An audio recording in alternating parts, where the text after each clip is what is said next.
I wonder how many times I'm going to cry during this interview or this discussion. Crying is totally appropriate, I think, because it is a strenuous process. It is like you're birthing a baby. So some crying, some emotion seems relevant here. Beautification of communication, the Communification podcast. Aloha. In this episode, we talk about birthing a thesis baby. When I went back to grad school later in life, I decided on the thesis project track. I wanted to create something that could live well beyond my graduation date. So this podcast is my thesis. Selfishly, producing this show allows me access to experts so I can continue my education and learn from them, which is so exciting. But also, I hope it will be a resource for anyone that needs help with the beautification of their communication. I want us all to realize that we are not alone in our struggles and that there are tools out there, research-based tools, that can help us. Born from a 2-year process, going with the analogy, at times this pregnancy was rough, but I was so blessed to have the most amazing guide by my side throughout it all. Dr. Amy Hubbard is a professor and chair in the Department of Communicology at the University of Hawaii at Manoa. The main areas of her teaching and research focus on conflict management, nonverbal communication, interpersonal relationships, and deceptive communication. Her research for the past decade has centered on the role of apologies, attributions, and perspective taking in communication during conflicts in relationships. She is also the woman that my 5-year-old daughter refers to as her other mother. And stand by, you will hear from her again. In fact, Dr. Hubbard and I discuss apologies and technology for an episode in season 1. But let's not get ahead of ourselves. This episode, episode 0, is ground zero. Here's the story behind the podcast. So what should I call you, Amy or Dr. Hubbard? Amy, call me Amy. Do you think, Okay. do you call me Dr.? Well, I don't know. I love this. This is exactly what our meetings have always been like. It's like, Amy, Dr. Hubbard, there's laughter, there's, you know what I mean? I've loved this process so much with you. Gosh, 17 years ago, I don't even remember, when we met, under what circumstances, like what class. You're just like a part of my life. I don't remember. So I don't remember either, but there are certain things that stand out to me because I know we never had classes together when you were an undergraduate student at the University of Hawaii at Manoa. But I remember you as a grad student in our department. I remember that there were doors closed, but yet we could hear singing coming. We were like, where's that beautiful singing coming from? And we're like, oh, that's Malika. Malika is singing. You're like, why is Malika singing in her office? And it sounds so wonderful. So that's like an episode that I remember vividly in my brain. That is so funny. Well, I was running for Miss Hawaii, so maybe I was practicing. I know that I practiced on my students. I mean, we teach people how to present themselves, and we know that practice makes progress. And so I was like, you know what? I'm teaching public speaking. I should put myself out there for them too. And maybe that's what I was doing. I don't remember that, but that sounds very plausible. Our whole department, I think, had gone to the Miss Hawaii pageant. And we're like, so now we're spoiled, right? Because we're like, oh no, is she going to win? And like, oh my gosh, she won. We thought totally deserved, but we're like, wow, now, if we see anyone, if the person we know, they better win. I mean, what pressure is that for other people? It's so funny. Oh my gosh. Well, I mean, what I do remember about communication classes, though, is just, and maybe you've experienced this as a professor, is just how it brings people together because of how relatable the content is. Yes, I think that's so true. I think there's pros and cons. It's a double-edged sword when it brings people together. So one of the things that we really enjoy, right, when we hear in classes is that when you talk about ideas, then students often say, oh, I can relate to it, like they have an aha. This is something that they never realized. Some people study this, or that they didn't realize they do some sort of pattern. So those are really sort of helpful. But the challenge with that is that sometimes our own personal experiences might be idiosyncratic, might be unique, and that there's many people who have different sorts of experiences. So reconciling those two sort of different things, my own personal experience, but here's what some of the research says that many people in general experience, and it's fine to be different than that, but here's something else that you should know as the backdrop. So sometimes that can throw people off a little bit. The discussions get really passionate. And what's great is it's people from all walks of life. It doesn't matter what your major is.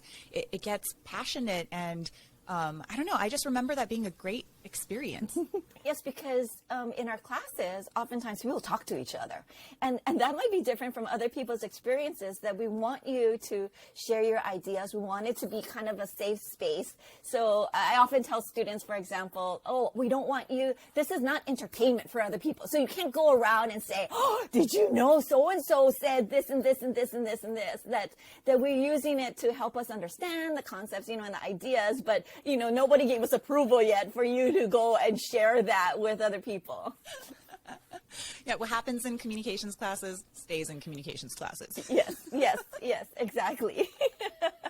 So now we fast forward, and I guess in my case, it's not really, it's like a slow roll into master's, then Miss Hawaii, then back into master's, then total pivot to broadcast meteorology, then 15 years go by, and then master's again. So what was it like when I just showed up? Which time? We're like, Malika's back. Malika's back. Wonderful. Oh, where did Malika go? Oh, she's back again. Wonderful. Oh, wait, where did she go? Oh, okay, here. Great. Okay, let's see how this is going to work. I finally committed. And then it still wasn't a smooth process because, I did like quote unquote 1 year. And so we were trying to get me my second year.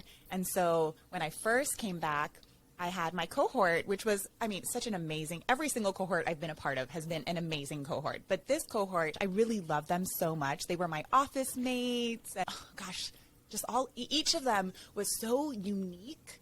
And I felt like I learned so much from them just being in class with them. And I was like, I'm kind of disappointed in myself, but I don't think I can finish it this year. And I remember I went into your office and I was like, is that even like a thing? And we're like, of course, we can make it work. It's fine. We'll figure stuff out. People have different paths, right? And so you never know what brought people to graduate school, what keeps them in graduate school.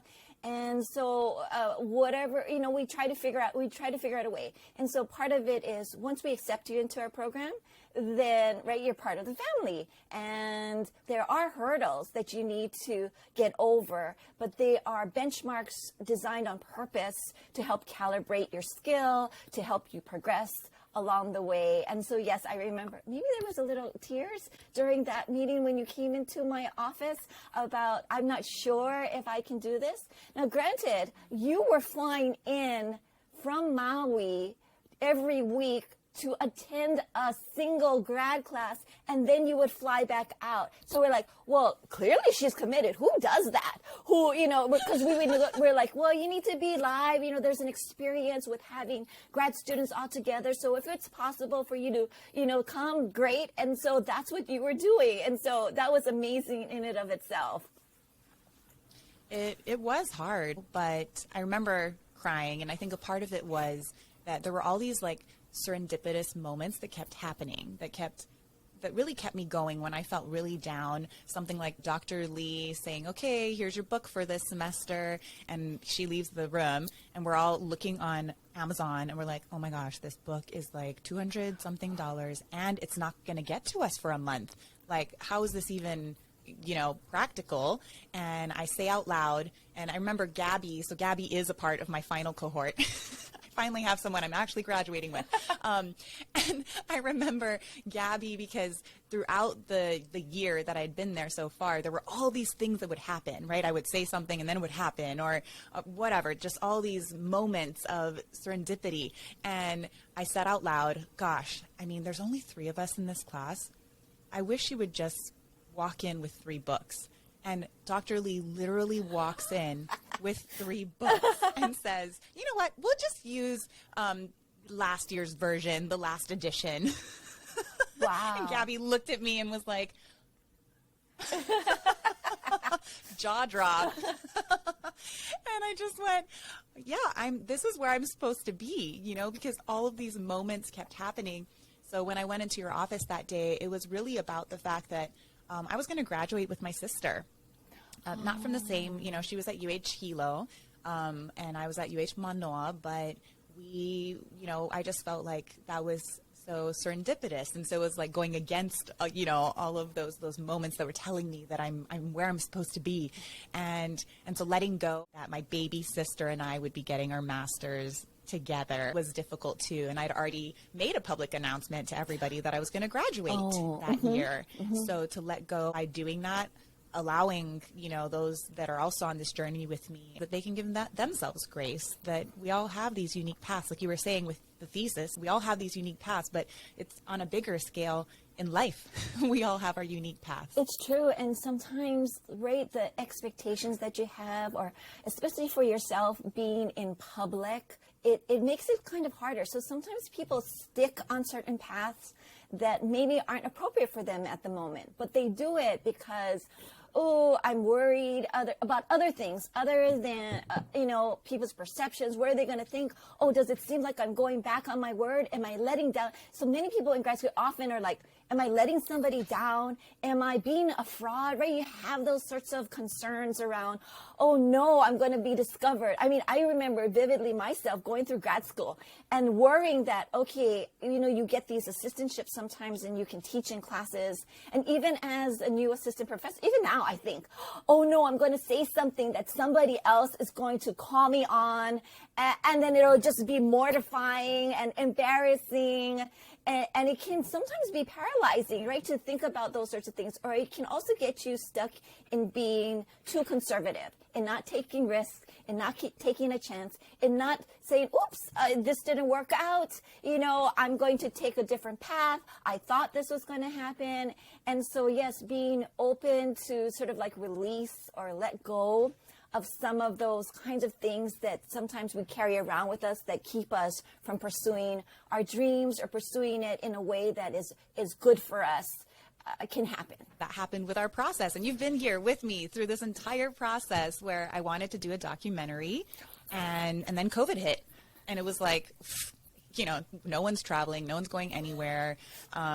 There's no way that this can happen, especially not in a year. I mean, it was already kind of a fanciful idea to try to think I could get a documentary done in a year. But I was trying to figure out, like, how do I use my own gifts? Because we each have gifts to offer the world. And, you know, I'm trying to identify, like, what are my gifts and how can I help people in the world? And I'm not Mother Teresa. I'm not Nelson Mandela. I'm Malika. And so, you know, what is it? And I kind of identified that I love to teach. I love speaking. I love inspiring people. And I have a skill with interviewing and presenting, telling people's stories. And so how can I tell a story yet not through a documentary? And so we pivoted to podcasting, which now in hindsight seems like so much of a better fit for what I could do even beyond getting this master's degree. It was always about a lifelong thing and not the degree itself. I mean, let's be honest. I have all these great ideas, but when they're big ideas, they're scary. And so I had to hold myself accountable. And to have you there telling me, like, oh yeah, you can totally do that. Yep. You know, I remember I gave you my list of projects that were possible. And I left, I cried, of course, because I cry in every meeting that I have with you. I wrote this list. It didn't seem that attainable, if you will. And then to have someone say, oh yeah, I like all of them. I was kind of expecting, like, that one, no, because of this, and that one, no, because of that, and now, okay, so now, like, let's massage this, and we'll, you know, and it was like, no, these are great, just, you know, pick one. Yes. And gosh, I guess that's really what life is all about, is we're all so fearful.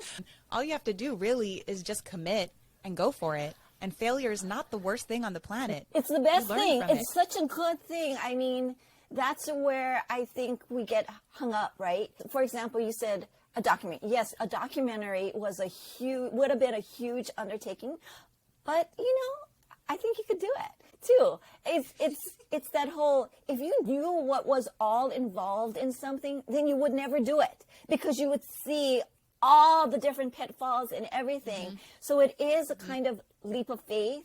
It is a kind of one foot in front of the other, and then you do it, and then you do it. And then there's people in your life who can give you a good gauge of, oh, maybe that for the future, this might be a good stepping stone. And so that's what we do, right, in grad school, that you come up with ideas, and then we work together to try to figure out, is this something doable in the 1 year time frame? Is this something that meets expectations for a graduate student who's graduating with their master's degree, which is very different than a bachelor's degree, which is very different than a high school degree? And so there's qualitative kinds of differences there, and we're trying to work through that in our mentor-mentee kind of relationship that we have in grad school. And so, yes, your ideas were great. We're like, oh, okay, yeah, let's do that. Let's pursue that. Wonderful. Which one do you like best? Let's start there. You could do them all, but let's start with one. And it really was baby steps. All these analogies with life, with this master's degree, right? It was literally, one time I just turned in 1 page of work, but you told me slow progress is still progress. And I've shared that quote so many times with so many people because it's just so true. And I'd never heard it in that way. And for some reason, I needed to hear it in that way rather than 1 foot in front of the other, or every journey starts with a single step, or, the ones that we usually hear. For some reason, slow progress is still progress. Just rang true to me. And I think that's going to be a model for me for my life. So thank you. Oh, that's great. I'm glad to hear it. I mean, because it resonates with me too. I mean, because I can put myself in your shoes and how what grad school is like, because it is sort of life-changing if you put your whole self into it. Then it changes who you are, how you think, how capable you feel you are. But in that process, it also has doubts. You also have doubts. And you also, that whole letting go, still continuing on, that kind of grit that you need to have. And so sometimes you don't recognize that you're making progress, right? So you're still making progress. Slow progress means I still move forward, right? It's not like I'm going around in a circle. But some of that, so that sort of double-edged sword too with it's okay. It's okay means that it hasn't been okay. So somebody telling you, so this is what's interesting about communication. So somebody telling you it's okay sometimes can feel undermining of my emotions because I don't think it's okay. And now you're telling me it's okay. And so I have to struggle with that too. It's just like when somebody says to someone else, oh, don't worry about it. And I'm like, don't ever tell somebody don't worry about it, because clearly they're worried. Otherwise, you wouldn't be having this conversation. And so when you say don't worry about something, then you're kind of undermining their emotional experience, and you don't want that to happen. You're trying to be reassuring, but sometimes the words that you choose can not be doing what you think it's supposed to be doing. Yeah, that makes me actually think of, there were moments where I felt really proud of myself, and like, oh my gosh, I got so much done. And then I would get back like a million comments and it was so defeating. But it was really more, this is the process in life that I'm actually going through, is being okay with determining the difference between constructive criticism and destructive criticism.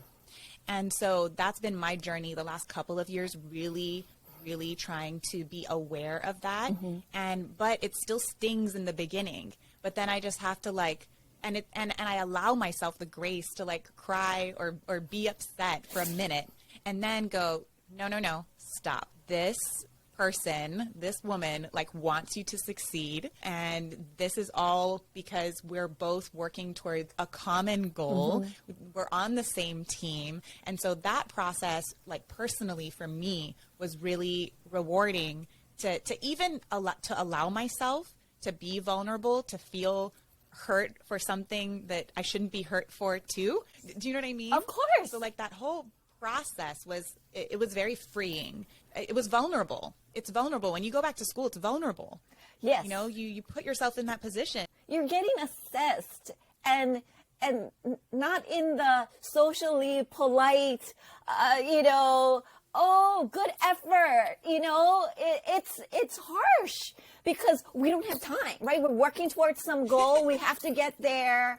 And, we start from mutual respect of the other person, but then we got to get down to business. There's no time to say, the sentence leading up to this was, really great. I love that word just here. And then say, maybe you should reconsider this particular word. We just go, that word doesn't fit here. It's giving this tone. It needs to be this, it needs to be something else, right? I mean, there's this, you're right. There's this kind of harshness, but there's this kind of understanding that we are moving and that it would be completely inefficient and ineffective in a sense to spend time, framing it in some other way that then might be misleading, right? You want to make sure that people understand, this is something, maybe somebody might think about this way, something you need to think about this a little bit more, but it is brutal in regard to that, right? And then, right, there's tons. It's not just one little thing here. It's like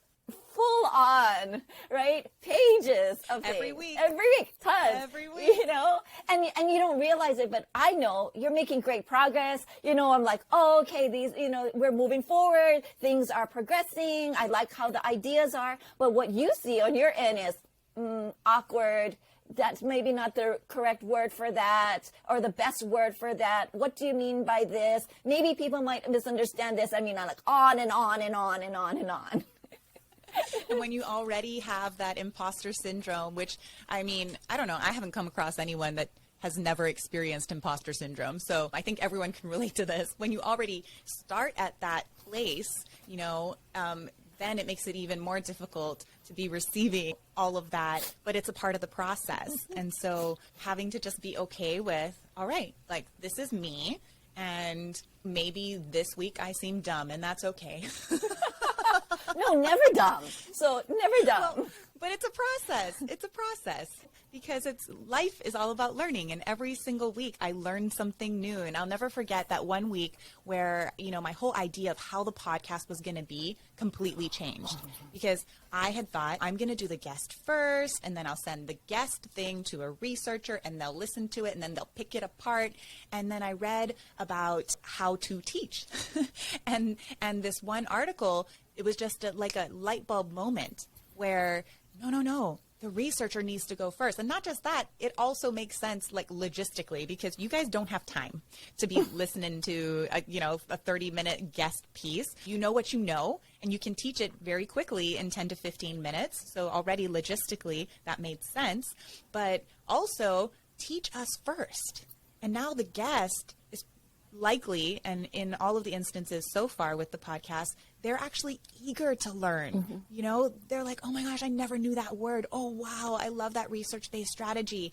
And then they are so ready and prepared to talk about it for the second half of the podcast, where they're just like, oh my gosh, I can't wait to tell you what I think and how I've already applied some of these strategies but didn't know I was, or maybe I'm doing the opposite of what this research-based strategy was saying. Or like you were saying in the beginning, that sometimes people have their very unique experiences that are contrary to research, and that's fine too, but to be able to talk about it in this authentic way and share our stories, I don't know, I'm just so passionate about this now that I've seen it actually happen with the pilot. I know it can work, and I know that it could help people with their communication because it's helping me.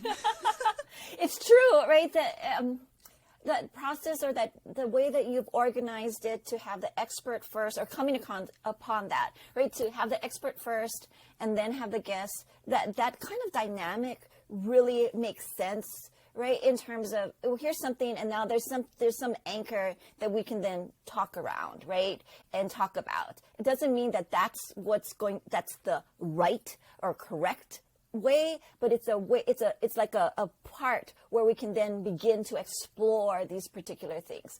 But what the challenge is for a lot of people is that, and what you have unique skills in, that I think what makes the podcast in your genre work really well, is that you have skills in understanding the research itself, and then also connecting with other people. I think that's what makes this unique, because many times we have people who are experts, and then, we can't understand, we can't relate, we can't figure out, what does that mean? How does it relate, right? So there's that. And then the other side of it, we have people who relate totally to somebody else, do really well there, but they can't interpret what the research is. It's like, you've simplified it too much, or that's not exactly what that study is saying. And now we're misleading people to a certain extent by you trying to give them this little kernel or nugget. And so you're in this unique and valuable and needed position to bridge those sorts of worlds. And we totally need that, right? How do we take scientific information and how does it become useful for the public? Well, we need somebody to mediate that process who can put both feet in those sorts of worlds. And you're able to do that. I will try my best. I feel like I need you. I asked Amy if she would be my consultant forever. I'll just send it to you. You tell me if it's actually saying what it's supposed to be saying. Well, because, I do my research, but I'm not you.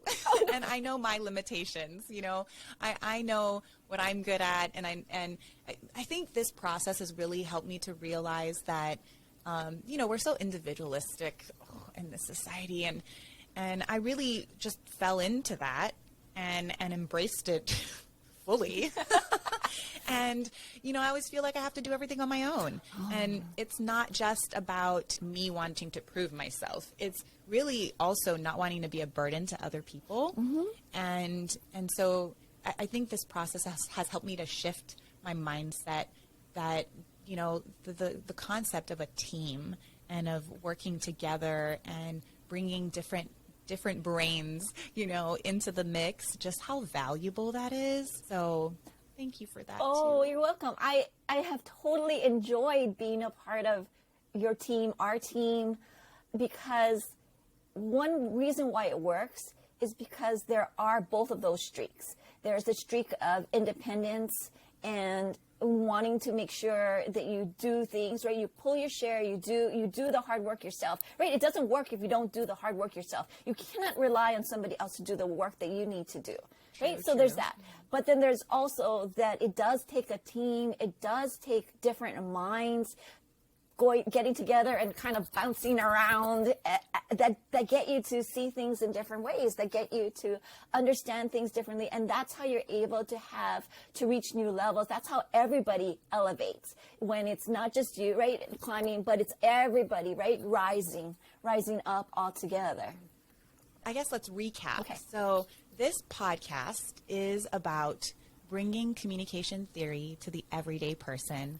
We're going to be sharing expert advice and then also sharing authentic stories. And I just really hope that any of you that are listening, that this will be relatable, that you won't feel so alone in your struggles and your triumphs, and that you might be able to, learn a little something along the way. So that's the hope for the podcast. And as far as personally right now, what we're going through, Amy and I, is we completed the pilot, and I'm going to defend my thesis this week, actually. Oh my gosh. Yeah, crazy. So I'm creating my presentation right now.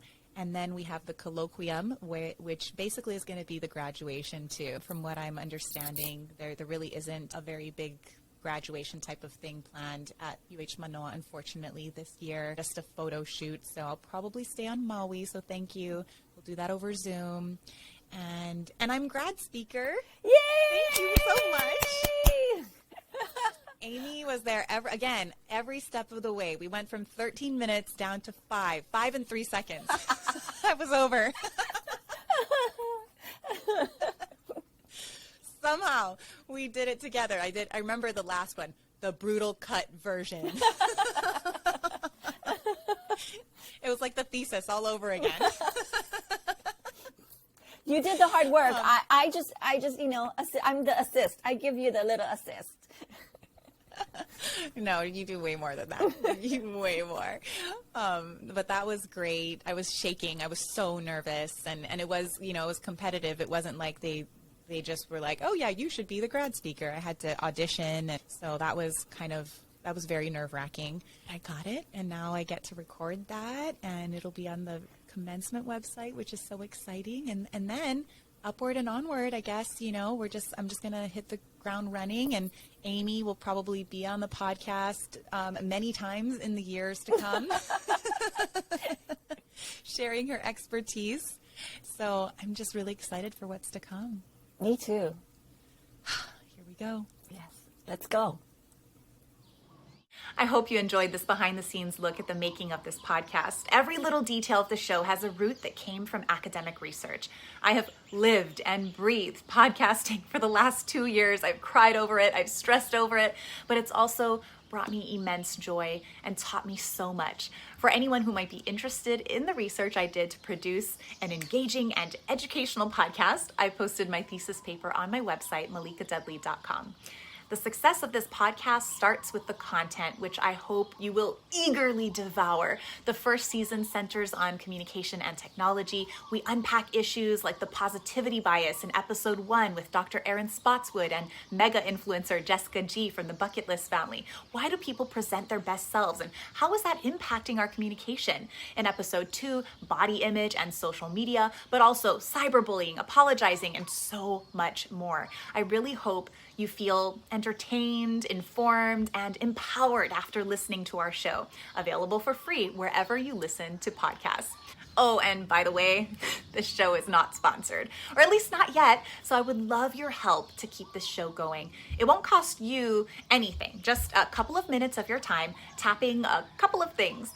I know your time is valuable, so I tried to think of a way to give back and decided on going with ongoing monthly giveaways. It's a way to highlight local businesses here in Hawaii, giving away made in Hawaii products, and a way for you to win some pretty cool stuff. To sweeten the deal, I even have a slew of $100 Amazon gift cards. And entering is easy. Just follow, review, and share. If you wouldn't mind tapping on that follow button, that plus sign, that bell to subscribe to my podcast, that would be amazing. On those podcasting platforms, you can also tap on the 3 little dots, then tap share to send this podcast to your friends and family. And if you're listening on Apple Podcasts, Stitcher, Podchaser, or Castbox, you can leave a review sharing what you learned. I'll put details in the show notes. You can see them here below.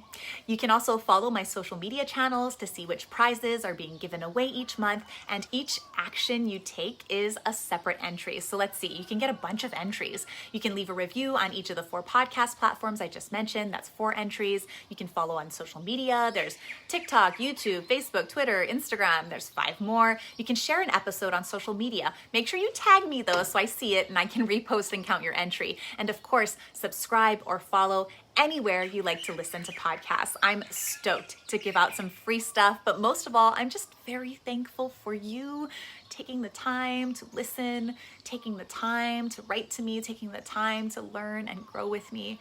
Honestly, I'm just so grateful. And as a special bonus for making it all the way to the end of this episode, the jingle you're about to hear includes my entire family. My son Jackson did the beatboxing, my daughter Vaipuna singing because of your feedback saying she has to be a part of it. I agree. And my husband and I harmonizing. It really was a team effort. I hope you enjoy the podcast. Welcome to the Ohana. Beautification of communication, the Communification podcast. Again. Bye.